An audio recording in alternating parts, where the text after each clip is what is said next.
27-ci suala baxırıq. Şəkildə eyni qələm boş, su və yağ ilə dolu stəkanlarda fərqli şəkildə görünür. Bu hadisə işığın bir mühitdən digərinə keçən zaman sınması ilə əlaqədardır. Əgər şagird stəkanın yarısına qədər su, digər yarısına yağ əlavə edib qələmi ora daxil etsə, qələmin görünüşü necə olacaq? Gördüyünüz kimi birinci şəkildə qələmin sınması baş verməyibdir. Çünki burada ancaq hava var.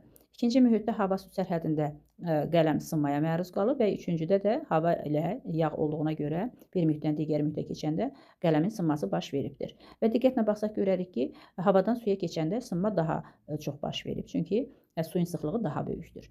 Və əgər suyun üzərinə, stəkanın yarısına qədər olan suyun üzərinə yağ əlavə etsək, burada həm havadan yağa keçəndə sınma baş verəcək, həm də yağdan suya keçəndə sınma baş verəcək. Ona görə burada doğru cavab C variantıdır.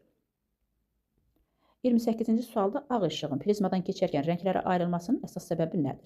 Məlumdur ki, ağ işıq şüşə prizmadan keçəndə 7 rəngə ayrılır və bu rənglərin ayrılmasının da səbəbi odur ki, bu ağ işıq sınan zaman deməli tərkibindəki rənglər var, 7 rəng var. Bu rənglər fərqli bucaq altında sınırlar. Ona görə doğru cavab burada C variantı olacaq. 29 və 30-cu sualları cavablandırmalısınız. Bir qrup şagird hansı materialın suyu daha uzun müddət isti saxlayacağını araşdırmaq qərarına gəlir. Bunun üçün onlar 3 ədəd eyni ölçülü qabı müxtəlif materiallarla sarıyırlar.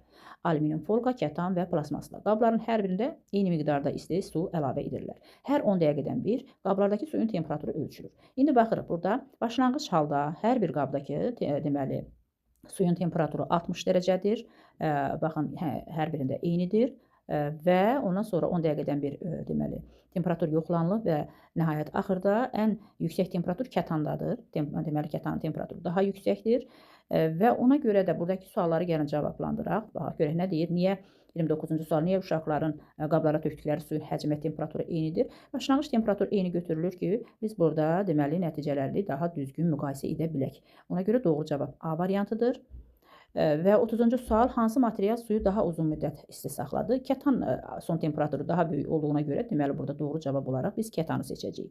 31-ci sual, Əli deyir, mən gördüm ki, kağızı cıranda da forması dəyişir, kağızı yandıranda da külə çevrilərək forması dəyişir. Deməli, hər iki halda eyni proses baş verir. Əlinin bu arqumentindəki əsas səhv nədir?